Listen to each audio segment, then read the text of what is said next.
Salut, on est samedi 19 hier décembre, je sais pas pourquoi, octobre. J'avais pas prévu de vidéo ou autre pour l'instant. Enfin si, il faut que je vous fasse celle sur les couverts, mais le but c'est d'y aller.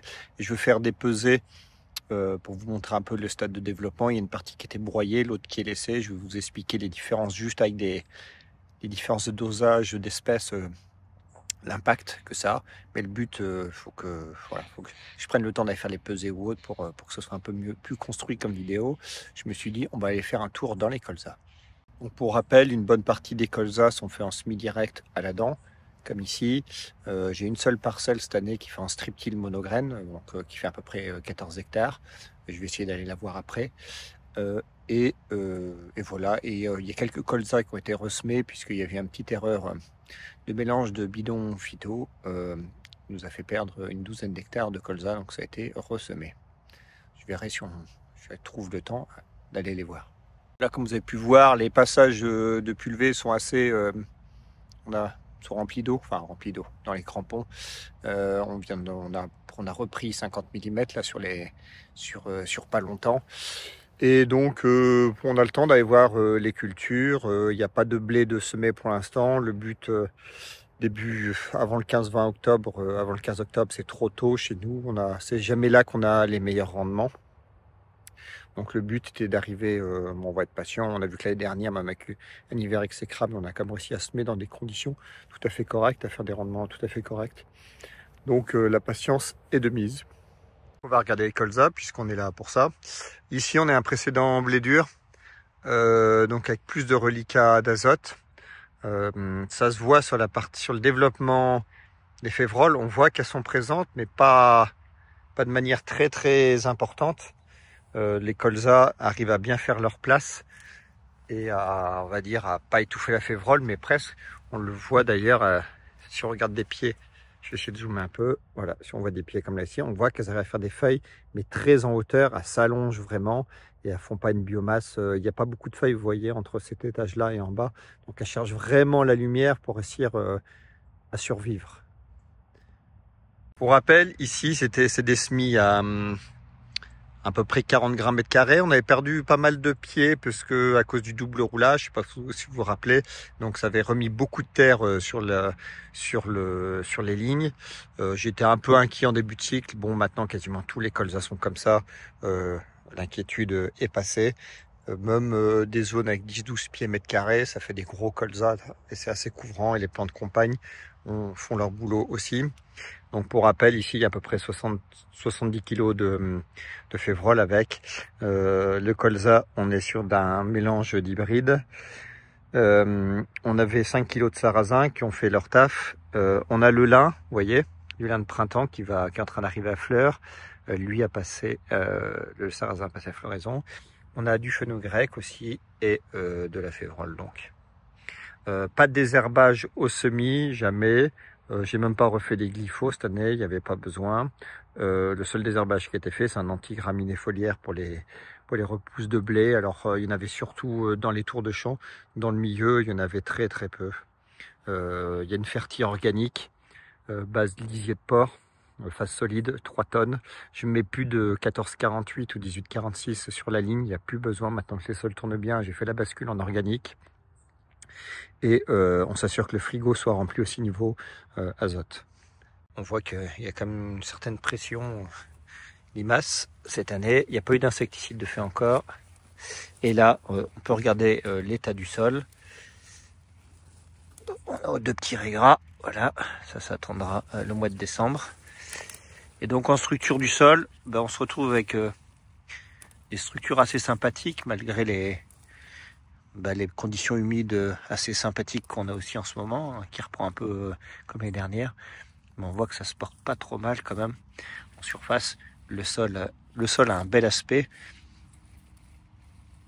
L'activité biologique est moyenne, on va dire, parce que les débris commencent à être assez mangés.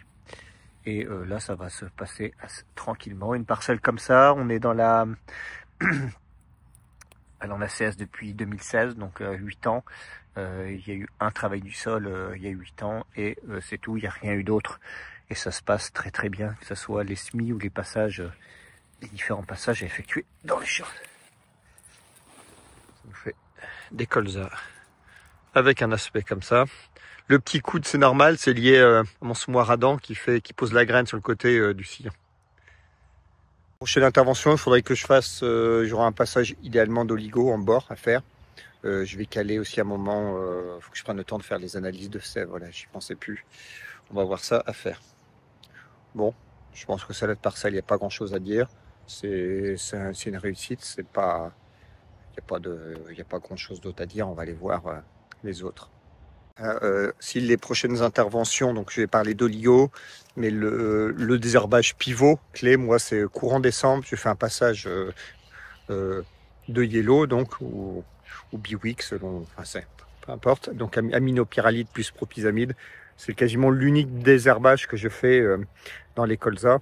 Le truc c'est qu'il faut le caser, il faut le caler comme à la fois comme un foliaire et un racinaire, donc il faut être un peu sur le qui-vive pour le bon placement du produit, mais en moyenne on trouve toujours un créneau et ça se passe pas trop mal, ça nous fait des coups de désherbage contenus et à la récolte il n'y a quasiment pas une adventice. Il peut y avoir quelques ambroisies qui survivent dans les traces de roue comme je vous ai expliqué dans la vidéo précédente, et puis voilà. Ou si sur les bords ça s'est ressali, des fois ce qui arrive parce que manque de colza à cause des bois et des haies, ça m'arrive de faire des passages spécifiques propyzamide et Mozart, et je fais que les bandes, je fais que le démarrage des pulvées et après des bandes de 3 à 6 mètres le long des bordures, et il y a des endroits où je fais rien du tout si le colza est bien implanté, et partout il y a des trous, je fais un désherbage comme ça pour éviter de laisser par exemple des géraniums comme ça rentrer dans les parcelles. Dans la prochaine vidéo, je vais essayer de vous faire le focus là sur l'état des couverts. Il y a des choses intéressantes à voir et à dire. On a fait un premier broyage sur une partie. Il y a des belles biomasses et on a des beaux résultats cette année. C'est vraiment pas mal. La modalité que je viens de vous montrer en colza, c'est la majorité de la surface et de l'itinéraire calé depuis plusieurs années. La partie striptil, je pense que je vais passer en dernier là au niveau de la boucle pour vous montrer comment c'est. Là, je vais essayer. Alors, le problème, c'est qu'il y a du vent, donc je vais essayer de vous parler là, ici. On va essayer d'aller voir le ressemis derrière paille d'orge d'hiver et derrière févrole. Bon, la parcelle est à l'abri du vent, donc merci les bois et les haies, c'est un des seuls avantages sur quatre côtés. Donc là, pour le coup, ça a été ressemé début septembre, là, quand j'ai vu qu'on avait cogné fort. D'ailleurs, vous voyez, il y a même des févroles qui s'en sont pas remis. Donc je suis revenu semer avec que de la semence de ferme. Et puis voilà, donc après, j'ai pas fait d'autres interventions. Je me suis dit, si ça repart pas assez fort, ça sera un couvert avant un tournesol ou un maïs, tant pis, ou une autre culture. Bon, je sais que le colza, souvent, faut pas baisser les bras. On peut être assez étonné sur le niveau de reprise de végétation. Donc il nous reste en plan de campagne le fenouil grec et la févrole qui est présent. Le colza, alors, il est présent quand même. On a des pieds sûrement en quantité suffisante, mais vous voyez, avec des biomasses qui n'a rien à voir avec la parcelle et la modalité principale. Donc là, c'est surtout des petites parcelles pas très productives en plus qui sont comme ça. Donc à voir. Honnêtement, j'ai pas encore statué sur ce que j'allais faire de ce chantier. On a comme des colzas qui sont pas très très gros. La lutte pour les limaces a été assez terrible cette année. On a quand même réussi. Il fallait bien 3 passages, dont 2 en préventif, c'est ceux qui ont le plus bossé. Le 3e passage au moment de la levée a été simplement, on va dire, pour finir le boulot. Mais il y a une modalité que je vous ai pas montré. Il y a une modalité où, c'est-à-dire au moment où je suis venu ressemer ces parcelles-là, on va dire un peu sous le coup de la colère, je suis allé semer 2 parcelles aussi qui étaient prévues en févrole, Poivès ou Lupin. Et je me suis dit, je vais les semer au cas où. Alors, en semences de ferme, ça peut m'agrandir la surface potentiellement et puis déplacer les cultures prévues ailleurs. Donc là, j'ai semé 4-5 kilos de colza. Alors c'est un gros PMG aviron, c'est pour ça que j'étais à ces doses-là. Par contre, sur ces parcelles, comme c'était prévu en protéagineux, légumineuses avec des semis tardifs, j'ai pas fait d'antilimace préventif. Donc on a mis que du méthaldéhyde 5-6 kg au moment du semis. Quand on en compte vraiment ces parcelles-là, pas de préventif. Ben, cette année, donc c'était un échec. Il y avait des grandes placettes sans colza, donc je préfère pas garder ça.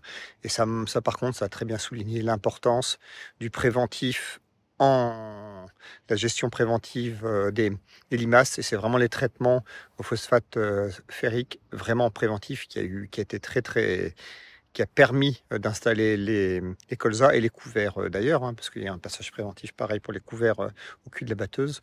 Donc cette semaine, j'ai même lu sur Twitter quelqu'un qui disait le phosphate ferrique ne marche pas, c'est faux, il n'y a que le méthaldéhyde. Eh ben, c'est pas ce que je constate dans les parcelles. Avec le Limacap de chez Dosangos, on a pu voir d'ailleurs l'impact des différentes pratiques, que ce soit les Airsapaille, le rouleau, l'antilimace. Donc tout a un impact. L'antilimace est celui qui a le plus d'impact. Et je ne suis passé qu'avec de l'Iron Max sur ces modalités. Et on voit bien la chute de la population limace. C'est une parcelle d'ailleurs où la population limace avait dépassé les 80 limaces mètres carrés. Donc là, le colza n'avait aucune chance, on va dire. Et le traitement, la mise en place de ces 3 opérations que je vous ai citées a permis de descendre à moins de 10 limaces mètre carré très rapidement. Donc tous les colzas présents là ont eu 2 passages de phosphate ferrique, un quasiment plus d'un mois, un mois et demi avant, et l'autre au moment du semis. Et c'est vraiment ces passages en préventif qui ont fait le plus gros du boulot. On retourne sur ce colza là. Bon ben voilà, en biomasse, non, en nombre de pieds, donc c'est tout à fait correct. Limite, il y aurait presque des zones qui auraient plus de pieds là que la modalité précédente où je vous ai montré, sauf que la biomasse n'est pas du tout la même. Je suis pas du tout habitué à avoir des colzas si petits au mois d'octobre. Donc si ça se trouve, je pense qu'il faudra peut-être faire venir. Pour le coup, ben, vous voyez, qui dit pas couvrant, ben, dit des développements d'adventices supérieurs. Donc il y a un moment où il va falloir que je statue si je viens dégager tout ça avec un vrai désherbage ou bien je ne fais rien et on bascule sur une culture de printemps. Je n'ai pas choisi encore. N'hésitez pas à donner votre avis. Bon, il y a des zones jolies, puis des zones comme ça. Bon là ça peut réussir à fermer ou autre, mais j'ai l'impression que ça pousse quand même plus très fort là, ces parties-là. Voilà, pas grand chose de plus à dire. On va voir le reste. J'y suis, vous avez vu le stade de développement des févroles. Là, il y a peut-être moins d'azote résiduel dans le sol. La fertilisation était inférieure, le rendement supérieur.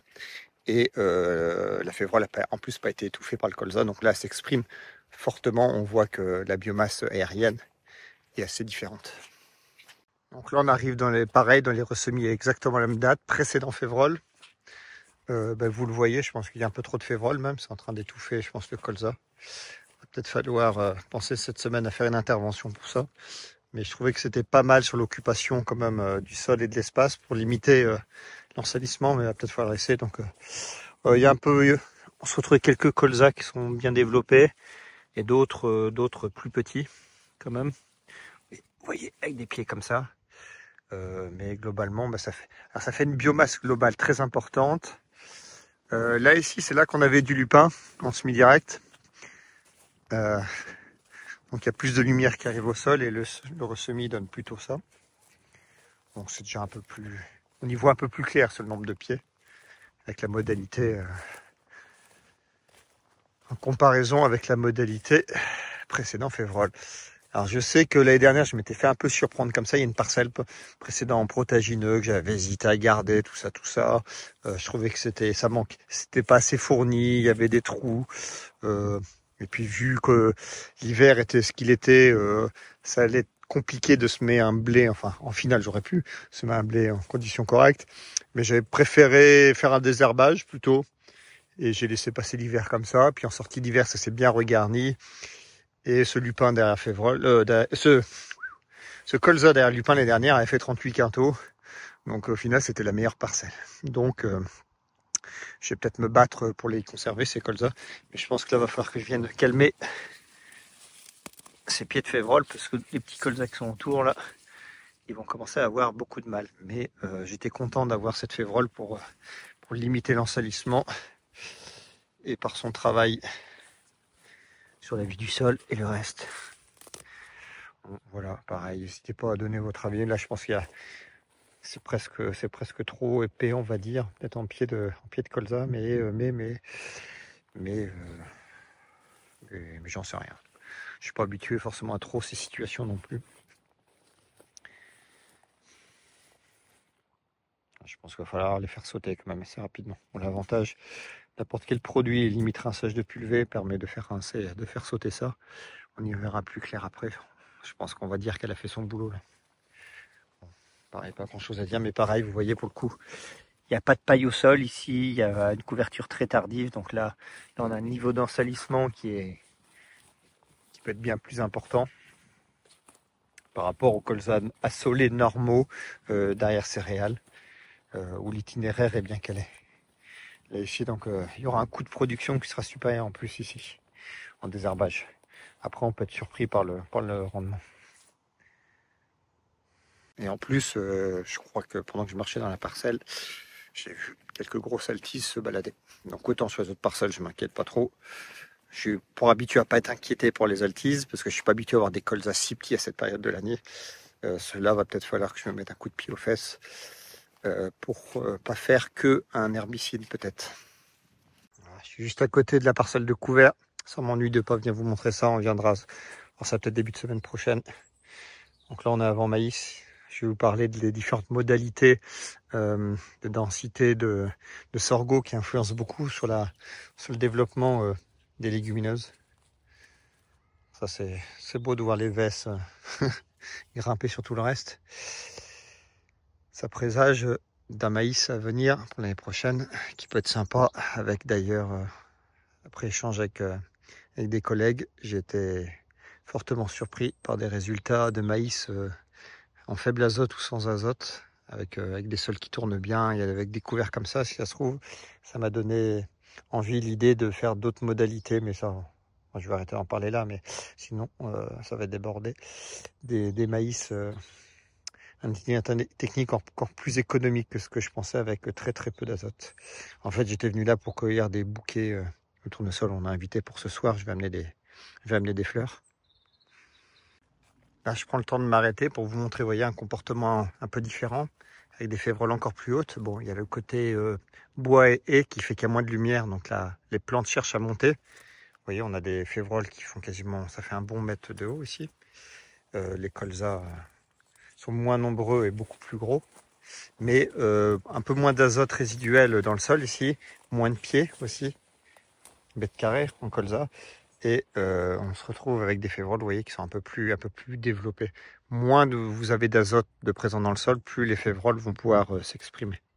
Donc l'azote est un mode de gestion des légumineuses. D'ailleurs, ceux qui font de la luzerne sous les colzas le savent. C'est que si vous azotez un peu fort dès le début et autres, ça marchera beaucoup moins bien. Alors, est-ce que c'est pour ça que j'ai jamais réussi à faire de luzerne avec les colzas? Je sais pas. Donc là, il y a moins de pieds, mais vous voyez, c'est des pieds qui sont énormes. J'arrive pas à reculer assez pour les prendre.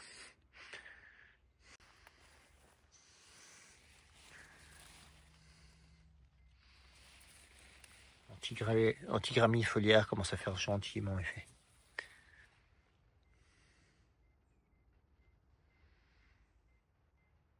J'arrive dans la dernière modalité, la modalité striptile monograine. Alors, je dois vous avouer que cette année, c'est moins joli que d'habitude. D'habitude, c'est super vendeur, ça va dire ça pète la forme, c'est hyper régulier partout. Cette année, pourtant j'ai semé, j'ai passé le strip-till, rouleau comme d'habitude. Je suis venu semer après une pluie, mais j'ai l'impression que j'ai encore plus à sécher que d'habitude avec le strip-till. On s'était pris une dizaine de millimètres, ça a humecté le dessus, mais ça a mis du temps à descendre. On s'est repris de l'eau d'air, donc ça allait. Mais au niveau régularité, alors est-ce que il y avait aussi une question de réglage du semoir. J'avais 3 variétés différentes avec des PMG, certaines variétés des PMG de 4 ou 5, d'autres 10. Donc j'ai le capteur qui bipait régulièrement pour des manques de graines. Alors je ne sais pas si c'est qu'il n'y avait pas à voir ou qu'il y avait un défaut de distribution. Quand je descendais voir, je voyais bien que les graines partout dans tous les trous pourtant. Voilà, donc et à la levée, j'ai vu j'ai des trous, c'est moins régulier que d'habitude. Et le défaut du strip-till, comme je vous l'ai déjà expliqué les années passées, c'est que le fait de passer une dent, on crée des levées de dormance d'adventice, et principalement des sanves et des ravenelles. Et donc en gros, partout où je n'ai pas de colza, de loin le champ paraît parfait et haute, ainsi de suite, sauf qu'une fois qu'on est dans le champ, on voit que le vert n'est pas que du colza. Je vais vous montrer ça. C'est du colza à 75 cm ici. Pour ceux qui n'avaient pas suivi l'histoire, c'est la 3e année que j'en fais. Est-ce que c'est mieux qu'en semi-direct? Non. Est-ce que le rendement est meilleur? Non. Je fais exactement les mêmes rendements à 75 cm qu'à 25. Voilà. Là, j'ai voulu comme faire cette parcelle-là. Alors, pas sur cette partie-là, mais plus loin. Il y a eu des épandages, il y a eu des grosses tonnes qui sont passées pour répandre des effluents, parce qu'on a un plan d'épandage pour des eaux usées. Et j'ai suspecté que la tonne, même avec les gonflages ou autres, ait pu impacter un peu la structure du sol, vu qu'on avait quand même beaucoup d'eau présente. Je me suis dit, je vais focus le strip-till sur cette parcelle-là pour refaire de la terre fine et limiter l'entrave de pousse des pivots. Donc c'est une parcelle qui est assez grande, qui fait 14 hectares. Mon strip-till fait que 3 mètres et c'était compliqué d'arriver à rouler juste derrière. Il aurait fallu vraiment rouler au cul du strip-till cet été. Il y a une partie qui était roulée très tôt, l'autre plusieurs heures après. Le rendu était pas le même. L'idéal, ça aurait été de semer avec le strip-till. Encore rendu, ça nous donne ça, donc c'est pas vilain, on est d'accord. Mais si on regarde bien, regardez toutes les sanves et les ravenelles de présent partout. Et ça commence à fleurir jaune, même à certains endroits. Alors, regardez. Là, on regarde ici. Là, il y a très peu de colza. Il y a quelques pieds là. Bon, en plus, les sangliers se sont invités à la partie. Mais on a un mélange. Il y a des crucifères, mais pas que du colza partout. L'avantage que ça a, par contre, jusqu'à maintenant, je m'en occupais pas, je ne les désherbais pas, ces sanves et ces ravenelles, parce qu'en fait, ça pousse tellement fort derrière strip-till qu'ils font leur cycle, les plantes font leur cycle très tôt. Elles arrivent tout en fleurs avant l'hiver. Et honnêtement, je ne fais pas de mésotrione, puisque c'est ce que les gens font pour souvent en TCS pour arriver à gérer ces adventices. Ils attendent que le colza soit endurci. Ils commencent à subir du froid pour limiter la phyto du colza dessus. Ça évite d'avoir des parcelles qui blanchissent. Et là, en fait, je ne fais même pas de mésotrione. Je vous disais, le cycle est très avancé de ces adventices. Et en fait, en sortie d'hiver, à la reprise, j'ai plus rien. Ça n'arrive pas en fleurs, j'en ai pas à la floraison, et il y en a encore moins à la moisson. Donc en fait, ça m'inquiète pas tant que ça. Bon là, cette année, il y a quand même beaucoup de... On verra, est-ce que j'essaierai de faire un passage quand même ou pas, je sais pas. Bon, après les années précédentes, c'était pas utile. Voilà, donc vous voyez, il ferme pas le rang. Non, d'habitude, mi-octobre, fin octobre, il ferme le rang. Là, on est un peu en retard par rapport à d'habitude. Bon, ça reste comme tout à fait correct. Hein. C'est juste que je cherche, on va dire, l'excellence et la perfection. Donc c'est pour ça que je suis un peu déçu cette année par vous voyez, un manque de régularité, chose que je n'avais pas les autres années. C'est la première fois que j'ai ce résultat comme ça. Bon, l'interrang reste relativement propre, très portant, avec une belle protection du sol face aux aléas climatiques. Et ça, dans nos systèmes, c'est ce qu'on cherche. On va pas dire c'est la clé du succès, mais un peu. J'allais oublier de vous faire la conclusion de la vidéo. Donc on a vu les différentes modalités de colza. Le colza SD dents qui correspond à la modalité normale, donc là pas d'inquiétude, comme les autres années ça se passe bien. Alors pourtant on a eu un été comme relativement sec, mais la structure conservée du sol lors du cycle de blé précédent, on n'a pas du tout abîmé la structure pour les semis de blé tardifs. Ça s'est très bien passé, il n'y a pas du tout eu de marquage de Rouen ou ainsi de suite. Donc ça fait que la pousse du colza derrière se passe très bien. C'est impossible de retrouver des passages de semoirs, de batteuses ou d'interventions précédentes. Et surtout, le fait d'avoir pu conserver la structure du sol, donc la micro ou la macro porosité, ça a permis de conserver tout ce cumul d'eau qu'on a eu jusqu'au fin juin, et donc ça a permis de conserver une très bonne fraîcheur pour les semis de colza, et après ils ont pu faire une pousse à peu près régulière. Alors qu'on aurait très bien sur des sols avec des structures fermées, en fait, même malgré les grosses quantités d'eau avant, on aurait pu avoir des stress hydriques assez importants pendant le mois d'août et de septembre, puisqu'un sol qui est fermé n'est pas capable de conserver l'eau, puisque c'est bien la micro et la macroporosité qui permet de contenir de l'air et le bon fonctionnement de la vie du sol et des racines, et c'est cette même porosité qui sert au stockage de l'eau. Donc déjà qu'on n'a pas des grosses réserves utiles, alors si en plus on avait des structures fermées, ça serait encore plus compliqué d'arriver à avoir des belles pousses d'été. Là, comme vous avez vu, les colzas sont assez jolis. Les couverts derrière, pareil, sont très jolis alors qu'on n'a pas eu énormément d'eau. On a dû avoir 13 mm, je crois, mi-juillet, à peu près 15 mm en 2 fois mi-août, puis après c'est revenu début septembre. Donc pas une grosse pluvio, mais les sols ont permis de garder cette humidité, comme je viens de vous expliquer, donc d'avoir des couverts d'été réussis. Donc cette modalité, voilà, c'est juste que j'ai travaillé encore la partie plante fertile pour réduire au maximum la partie minérale. La partie ressemis en semi-direct disque, on va voir, je pense que ça vaut le coup de se battre. Quand je dis se battre, c'est venir faire un désherbage pour laisser de place au colza maintenant. Donc c'est pas du tout aussi joli que le reste, mais on peut être surpris, revenir semer autre chose à la place. Est-ce que ça sera économiquement rentable, sachant que les cultures de printemps ici sont dans la rotation plutôt pour un intérêt agronomique que économique. Quand je vous ferai le bilan des moissons de printemps, vous verrez, c'est pas super, comme beaucoup d'endroits, je crois d'ailleurs. L'avantage, c'est que c'est quasiment tout ramassé sur la partie en ACS. Et la partie strip till monograine, c'est juste que c'est tout à fait correct, mais c'est moins parfait que d'habitude, avec des niveaux d'ensalissement plus élevés et un coût d'implantation qui reste toujours supérieur en strip till monograine que la partie semi-direct, une couverture du sol qui est moins bonne et pas de plan de campagne. Voilà, allez, salut, bon week-end.